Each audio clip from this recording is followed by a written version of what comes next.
So I just wonder why did you want to be a reporter, and was there an instance in your life, I mean outside of the na mismo yung practical or field work, na yung news came to you, for example, napadaan kayo tapos let's say may vehicular accident, so may ganun bang instance sa life niyo? Yun.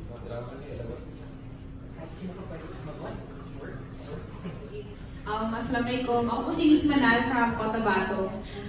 Yes, yung isang instance na kumbaga naging importante sa akin na bakit gusto kong pumasok sa isang platform na ganito is yung una, yung sa nangyaring plebiscite sa amin sa Bangsamoro region. Kumbaga, kulang kasi yung access ng mga tao sa plebiscite sa canvassing unit. And at that time, kumbaga with my phone, with the internet connection na din at the same time, yung access na makapasok doon sa canvassing unit. Kumbaga, nagamit ko yung phone na yun para mag-live stream at the same time, makita ng mga ibang Bangsamoro outside doon sa canvassing unit kung ano talaga yung nangyayari. Kasi kumbaga, with that instance, naging accessible yung information, mas naging interactive yung mga tao. For example, naging aware sila na bakit ganito yung counting, bakit parang naging question yung tao, and yun yung maganda. Kumbaga, nabibigyan natin sila ng chance na malaman directly yung information. And with this platform, kumbaga mas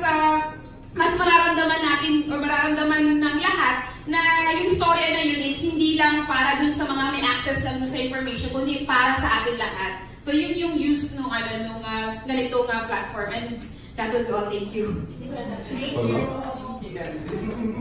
Thank you for that very informative.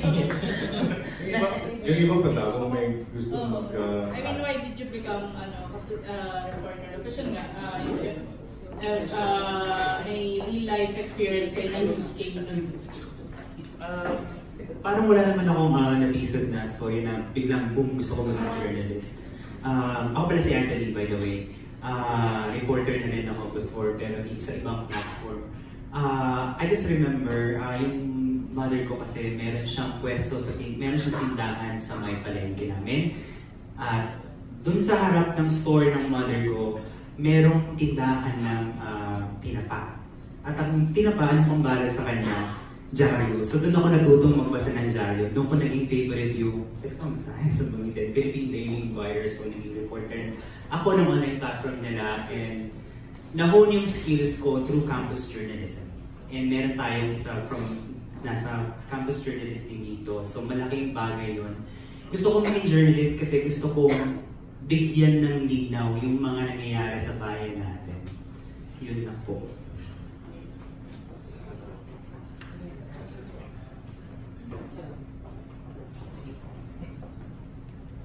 Wala rin ng kaya, Gerald. Wala rin naman akong natisod na storya na nag-trigger sa akin para maging journalist. Pero dati naman journalist, pero siguro yung matatanong sa akin bakit ko nag-decide na bumalik at mag-try dito sa Stanford Group.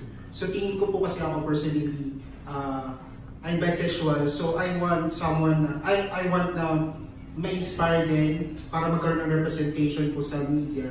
Usually, LGBT people are stereotyped as comedians, parang they're not aware din na, pero hindi naman mga LGBT people na concerned sa mga social issues. So, posible rin na gusto ko rin ma-destigmatize sa mga issues like HIV and ma-bring into light yung mga issues like gender discrimination.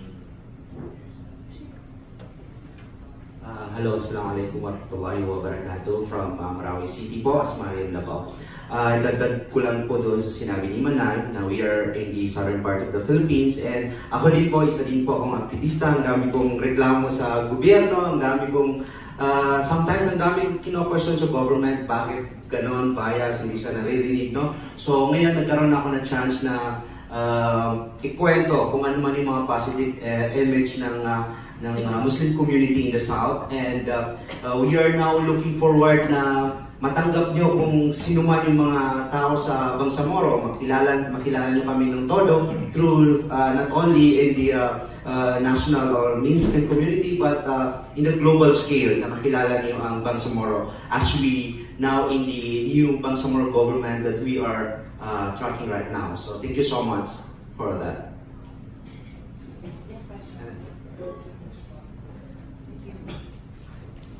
Hi, I'm Marty. Engage. Sorry. I'm moredelicious.com. Yeah, engage. Yeah, question lang po for, I know can answer po sa iyo. Sir, ano po yung magiging connection po ninyo with the mga field reporters po? Or naging partner po ba kayo? Pati additional din po yung sa selection process po dun sa mga applicant. Kasama rin po ba kayo pumili? No, we were not. Well, I wasn't part. I was there.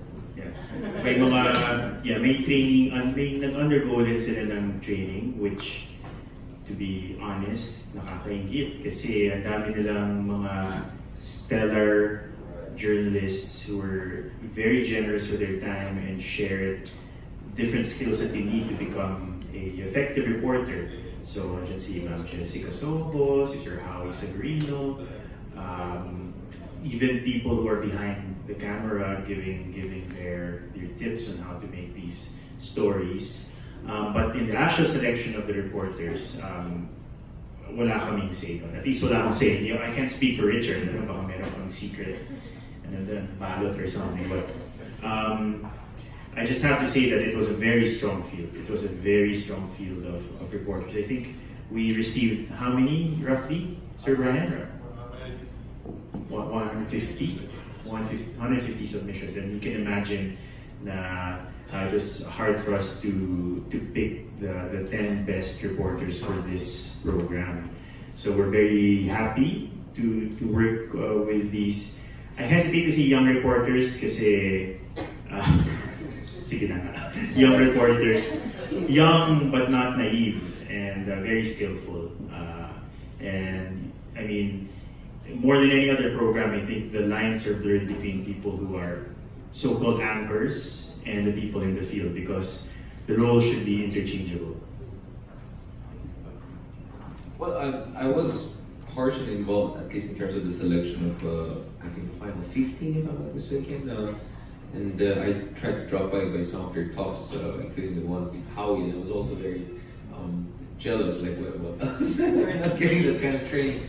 No, I was really inspired because when this idea came up and Nessa said, you want to do anchoring, etc., and I was like, I'm literally all over the place, right? I mean, last year, half of the year I was around the world. And I was not really sure what I wanted to do, like, what am I going to bring here into this show, what's going to happen.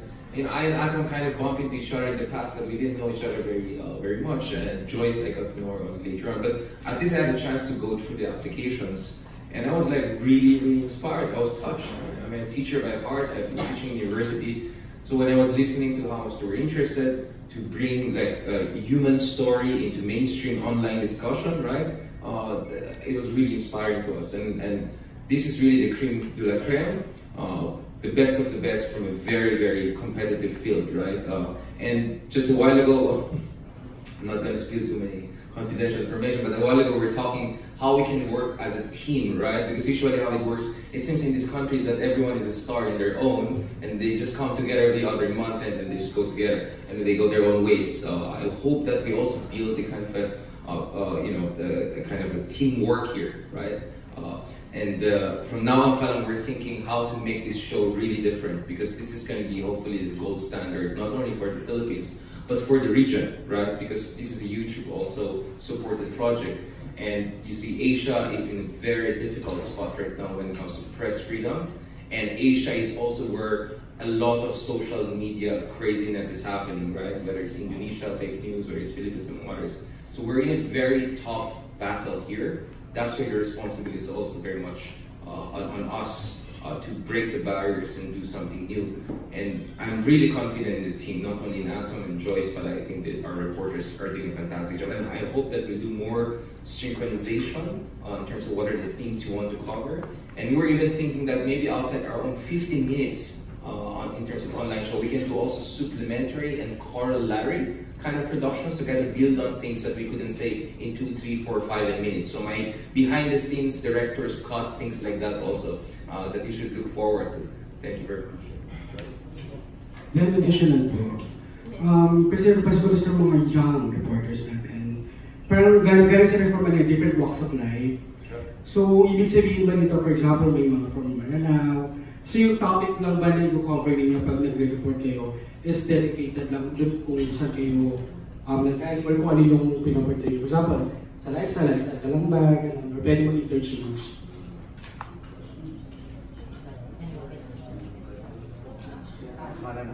Magtuturo ako. Sorry. Sige po, ay But yung understanding ko po is, halimbawa, ako po ay galing Marawi, but not only limited to Marawi stories, but along northern Mindanao and other nearby provinces and regions. Depende po yun sa budget na meron tayo sa Stand for Truth, but yun po yung commitment namin. We want to broadcast or we want to share stories, yung mga magagandang story po na kapakipakinabang po sa buong Pilipinas po. So that's all. And I think, Senior. Gen Z na yan. Gen Z. So, ayun po.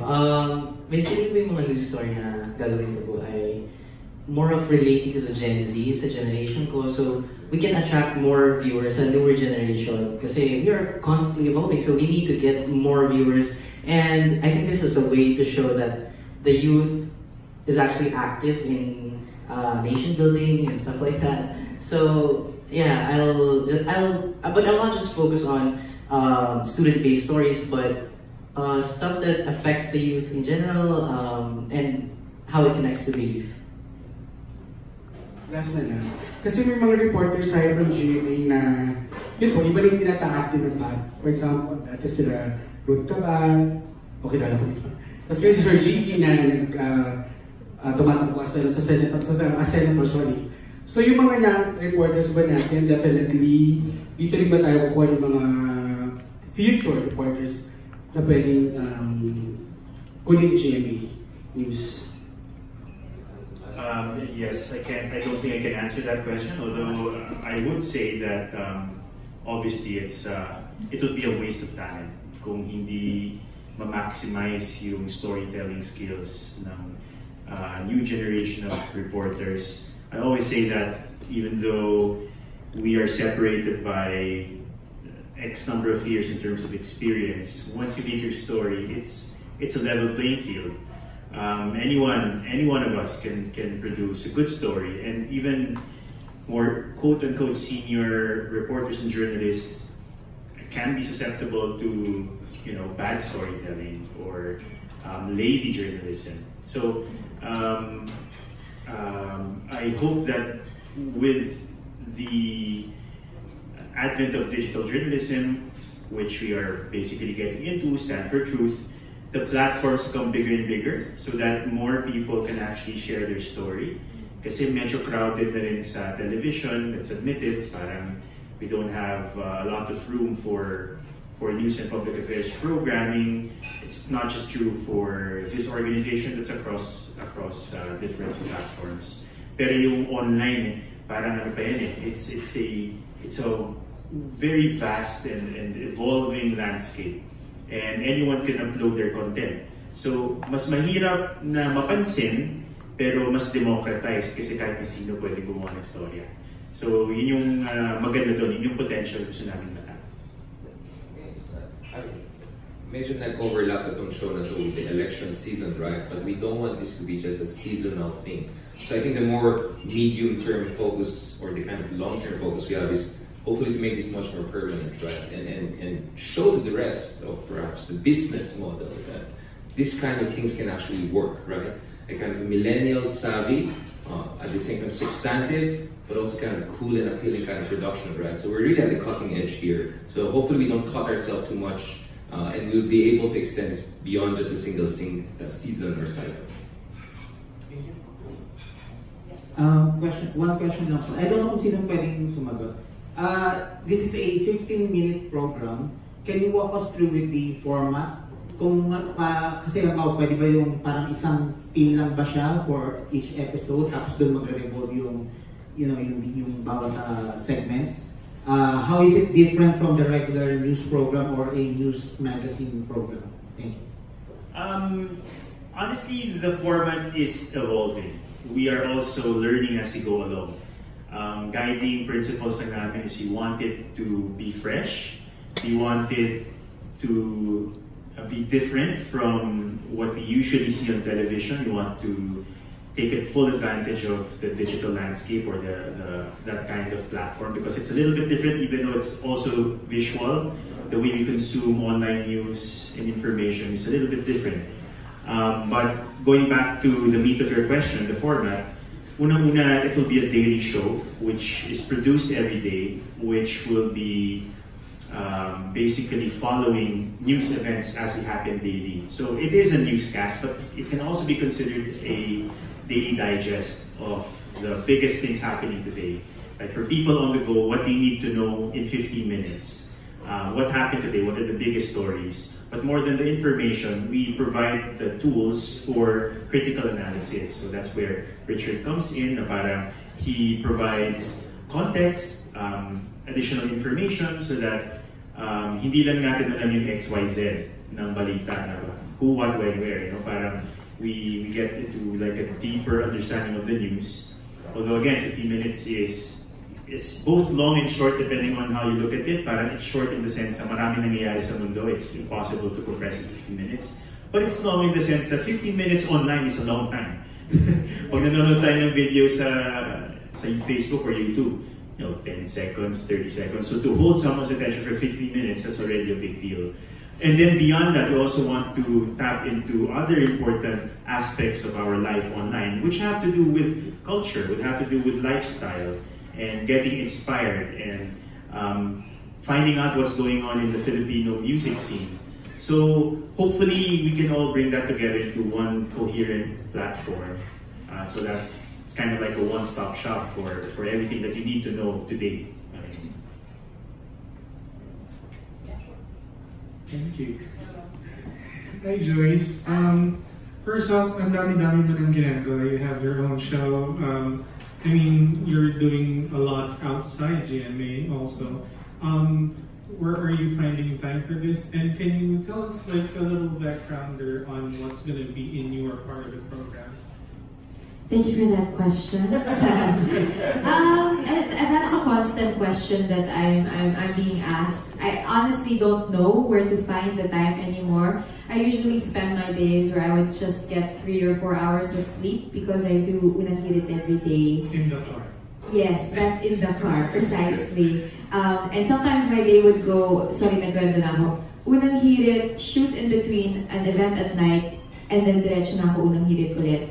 But I think I also set certain rules with my management and with myself na this day I dedicate to shooting for my podcast and for the vlog and for social media. This day I said to just go to church and be with my family and with friends. And so I have personal block-offs talaga. And the holy grail of anything when it comes to multitasking is really finding the right schedule and knowing your priorities, I think. And luckily, and I'm so blessed to say that I have a great team behind me. As with Stand for Truth, if I may correlate, it's not a one-man team. You can't ever bring together a great big show or an innovation or a big dream with just one person being the front runner. Well, there will always be a face, syempre, diba? Pero it's really a teamwork. So that's how I find the time. And with this, actually, mahirap din yung segment ko kasi hindi ako in the studio. I'll be going to gigs. I go to gigs, I go to events. So mamaya po, diretso ko after nitong vlog pa natin. Diretso ko sa Pampanga for the Hot Air Balloon Festival because some of the 3 bands that we will be featuring for Stand for Truth, they're playing there. And I did a shoot already. I have 4 states. We went to the band rehearsals. I did Sud, I went to the gig in Sagiho. So, medyo kagulo talaga siya. But as Atom said, there always has to be a balance with everything. We want to be able to talk about the things that are going on in culture and pop culture and music, which are also very interesting. So, there. And would that require you to actually interview them in that? Or? I interview them. So what we do with the segment is we tape. Maybe we have like 2 songs that we get to tape and then we play that on the show. And we also have a segment where I ask them a lot of interesting, hopefully, questions. Will you be working with one of these guys and gals? I'm not sure, but that's a great idea. Maybe one of these days we get to, collaborate with them. I actually also write my own questions and how I do my interviews, so it would be great to work with a young reporter. So is it right to actually assume that they're mostly going to be in the reportage rather than in your segment, which is pretty much like lifestyle-ish? Mine kasi is more on feature and lifestyle, technology, culture, music, really a lot of music related stuff. So I'm guessing a lot of the reports and will be coming from them. But it's nice. I think that's what Atom and Richard were saying kanina. It's a constantly evolving concept. Since this is the first ever digital newscast that GMA News and Public Affairs is offering, there are a lot of spaces for us to change and to kind of figure out ano bang gagawin natin dito. And I think also you guys might agree with me that that's the beauty of social media. There are no set rules as to how you're supposed to make content, what's right and what's wrong. It's really just about trying out this new creative thing, trying out this other creative thing, and then figuring out what really works best for your audience and for yourself. Okay. Thank you so much, Miss Philippines. Thank you very much. Sir, do you have any more questions? Kate is from Rattle. Curious about the work of the online reporters. Will you be having your own crew or will you be using your mobile phones on your phone? I'm probably the best person to answer that because I have the tool. By the way, my name is Araulo Mirabales. So yes, this is what we call our Mojo kit. Mojo standing for mobile journalist or mobile journalism. So it's just basically us 10 individually spread all over the Philippines, doing our own beats, just carrying this. So that you won't be assigned specific beats for this? I think the correct answer to that is we have our strengths and our specializations, but we're also open, given that again they've always mentioned and harped about this. It's evolving, so whatever can send our way, as long as we think it is newsworthy and that news will count, and of course with the tenets that it stands for truth, then we're definitely going to do it. Thank you. For Apple. Yes. Since you're more senior than the what would be something you learned from your previous coverages that you would want to impart with?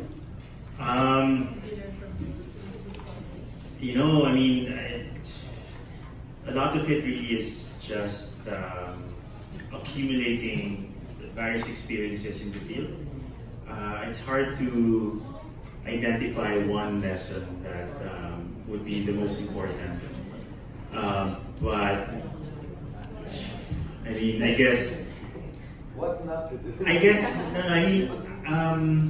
the harder the story is, the more interesting it becomes. Siguro just to reiterate that it's the difficult stories that are the most interesting and have the most impact. When the access becomes difficult, when there's a certain level of risk involved, of course, we always say that safety first, and there are no stories worth dying for. But then again, it's a reality that some people don't like certain information out there, so they make it very difficult on journalists to get that information. But sometimes that information is important. It's important for the interest of the public. So siguro yun, parang it takes a lot of grit and determination, and it's a daily struggle. Like you have to motivate yourself every day. But it's also quite fun. I think maraming mga moments na may madidiscover kang bagong kainan kasi habang nag-field duty kayo, kita mo dahil nakapark na taxi doon, so parang masarap kumain dito. Ganun. So you become a master of the urban landscape. Yeah, and you have a lot of stories to tell with your friends. When there's a reunion, you might not have the best looking car, but you have the best stories. Thank you.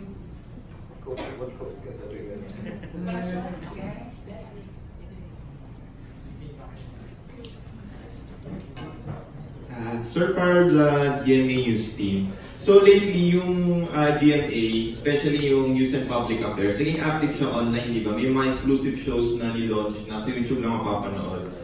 May plano po ba kayo na magkaroon ng ng special app wherein like yung sa Ibang Ang Kapila na para lahat ng mga exclusive shows, mga namis naming episodes sa GMA, doon na namin lahat papanoorin. Di ba? Did you plan po ba ng That's really not on our level, I suppose. I mean, it's a good idea. There are pros and cons, I should say. But for this program, our partner is YouTube. And YouTube has tremendous reach. So, parang why reinvent the wheel in a way? Because it's already existing and they're great partners. But I'm sure that's something na pinag-aaralan din ng management.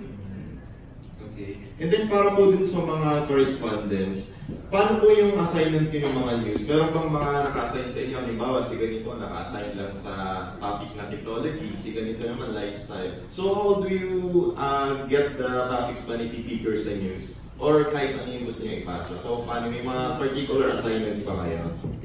Hi, so dalawa yung system namin. The first one is we are encouraged to pitch every day or kahit multiple times a day. So whatever we see or come across na feeling namin, uy, pwede itong maging story relevant to sa millennials. We just, ibabato lang namin siya sa group chat namin, parang gano'n.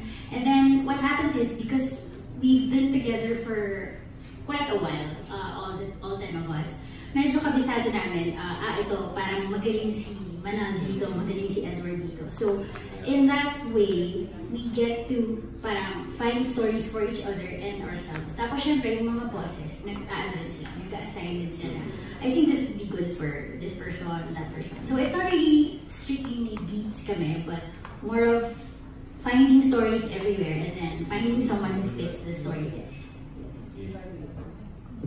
If I may add, it's not the typical newscast. For example, na may beat reporters, right? And the newscasts have a luxury of running time. Some go for an hour, diba? So sa kanila pasado yung mga stories na he said, she said stories, pero kami will be different when it comes to treatment, with editing and perspective, because most of us are using our mobile phones and we are immersed in some stories depende sa mga kwento. So definitely yung mapapanood din nyo, hindi siya about sa isang boring hearing, pero we can make hearing stories very interesting. And also para sa correspondence din, paano po yung engagement ko dito sa show? Parang full-time po ba kayo for 3 months na nandito? Or you could do it part-time na may pa ba kayong job? Or talagang dedicated kayo dito 100%? How do you find engagement?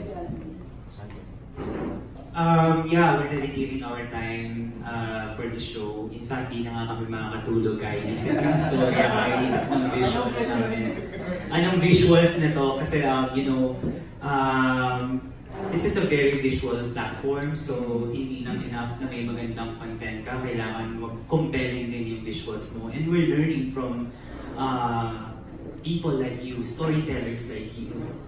Pinapanood namin yung mga videos ninyo, yung mga best examples and best practices. Pinag-aaralan namin to come up with really, what's the proper word? I think, hybrid treatment para sa aming stories. It's not enough that we only have the facts. It's also important that we present it in a way that we would engage our target audience, which is the millennial. And one last. Okay. And to add to what everyone else has just said, it's going to be a concise, quick show. It's not going to be a parking lot for stories, just to dump anything just so there's something we can air or publish online. So since we only have 15 minutes, and some of our stories will last only a minute long, 3 minutes long, or maybe at most 5 minutes long, we need to discover the angles that would make it interesting for millennials to watch within this challenging attention span, especially when people just scroll through their news feeds. They only watch clips that are 1 minute, 2 minutes, 3 minutes long. So we have to be concise. We have to be short but simple, but direct to the point, and yet at the same time very engaging, shocking, if you will, to our viewers. Yeah. But we will still adhere to the same code of ethics, the same ethical standards that our colleagues at the GMA News and Public Affairs departments have strictly and faithfully adhered to.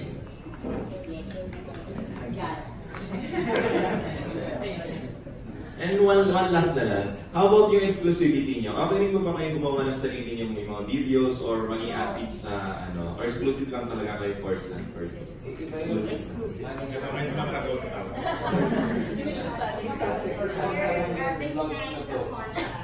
And just like all places had Heyadrian, switching, right? And all of the journalists in GMA, they're not allowed to engage in any other racket. So some of them are bloggers, so they have to stop that. Because we don't want our integrity to be questioned, our biases, so we always have to maintain that standard. So they are ours for 3 months. Yes. Thank you po, Ms. Patty. Last question from the members. You have any questions? Yeah, sure. Hi, pleasure was from Manong Gareth. Ang tanong ko lang, Ash, first, I was kind of interested, how was this pitch to YouTube? Kasi there's also a possibility that you could have an online newscast and have it on Facebook exclusively, but why YouTube? And how was this pitch, since this is also an Innovation Fund recipient? Yeah, I don't think we're the best person to ask for those details. I would refer you to Brian or Ma'am Brian. How was this pitch po?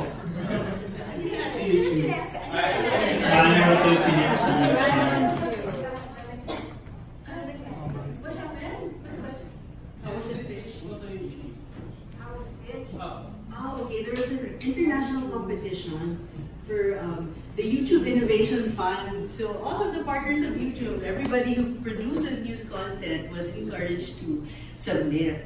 We were so excited by this concept. I felt like this is the chance to create the prototype of the GMA newsroom of the future. It's something that we've been thinking about, and what if we had a group of mobile journalists shooting everything on their cell phones and having a newscast with a different point of view, but we weren't able to fund it ourselves. So we submitted this pitch to YouTube just thinking, maybe we'll luck out.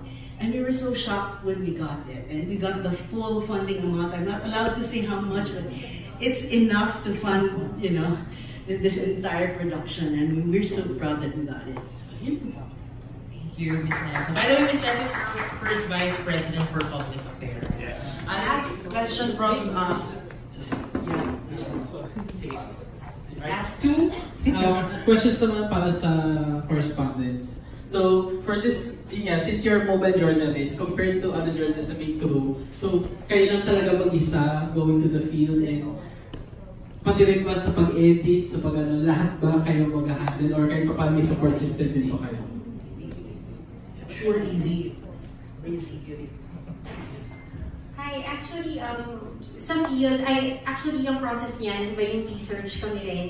Tapos, pero meron kaming segment producer to guide us in developing the story, but more or less, kami lahat, sa field, sinasamahan kami ng producers, pero kung wala sila, we have to do it on our own. Tapos sa editing naman, we have our editors, pero kailangan upuan din namin yung editing para ma-supervise kung yung concept na gusto namin is na a-apply doon sa visuals na ginagawa doon sa editing process. Last one from John. Well, my question's probably just because of the title. It's Stand for Truth. Where did that all come from? And will this touch on, of course, for the duration of your program online, it's going to be 5 weeks. 15 weeks. You're going to touch on election day, most probably. Will you be involved in any kind of reportage when that comes into picture?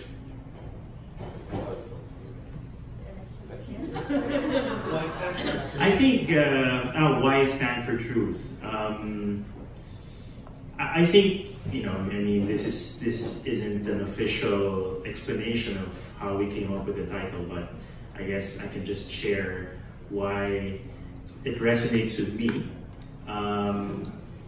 I think it encapsulates what we want to do with the newscast, which is to try and push the boundaries in terms of how we consume information, that we're not stuck with just the bare details of what happened, but also we go that extra step, which, to be honest, should be automatic already, but nowadays it's not so automatic, meaning we don't really digest it, we don't really use our critical thinking to understand what that story means to us and for the larger public. So that's why it stands for truth. Like, it's not just your typical newscast. I don't mean to kind of say that other newscasts are typical, but what I'm just trying to say is because of the analysis that we provide, because of the way we will structure the reports, hopefully, I'm not making any promises, obviously, but the point is that we produce something that millennials will find useful in navigating their world. Now, the second part is, what's the second question? Elections. I think it's unavoidable. If we want to become a newscast and we want to become sort of a daily digest, there's no way of escaping elections. So we will be tackling the elections. We will be making election stories. I'm part of the GMA News and Public Affairs team as a whole, so for sure there will be some assignments. But Stand for Truth as a program, I feel definitely make these election stories because, I mean, why not? And naman yung pinag-uusapan eh. And everybody should be informed about the run-up to the elections and the actual result of the election. So for sure that will be part of what we will tackle. Yeah. Well, in my capacity, of course, as the resident analyst, I'll be covering the election live, right? So just like previous elections, 2016 elections. But let me just make this very clear. I think the democratic well of discourse is getting increasingly poisoned, not only in the Philippines, but around the world. And that's why someone has to, use the term, hold the line, right? And the thing is this, I think there's a big misunderstanding of what objectivity and neutrality means in the world of public affairs, or even punditry, right? So if person A says that it's raining outside, and the person B says that it's not raining outside, it's not the job of the journalist to just say, person X said that and person Y said that. It's the job of the journalist to go outside there and look at the sky and says, oh, I'm sorry, actually it's raining, so person B doesn't make sense, right? So you have to make that stand by empirical verification of truth claims by two competing parties. So in that sense, we are the umpires of truth. And that's what we want to do in this show, that actually truth is something that we have to stand for. It takes an effort, and if we don't stand for that, the whole fabric of our politics and our democratic discourse could be poisoned and crumble into the pieces. That's why this show is important. We hope that this will not just be a kind of a seasonal event. And how I wish this happened earlier during the election period. And one of my biggest frustration right now is that we're in one of the most important elections in generations, depending on the outcome of these elections, and ceteris paribus, the president will have supermajority, so you can completely change the constitution. That will have impact on the Philippines for generations to come. And yet, the COMELEC has not been able to organize a single debate between the two opposing parties. There has been no chance for the people to get to see basic facts and truth claims adjudicated by our future leaders or people who want to be our senators, for God's sake, right? And I think in that vacuum of adjudication of truth, it's important for us in the media, right, in the academy and thinkers to step in. And that's why this show is extremely important. Thank you everyone. May we request the host to kindly invite our viewers, everyone, to watch the show. Yes. Please support us, this new endeavor of the News and Public Affairs of GMA. Stand for Truth will be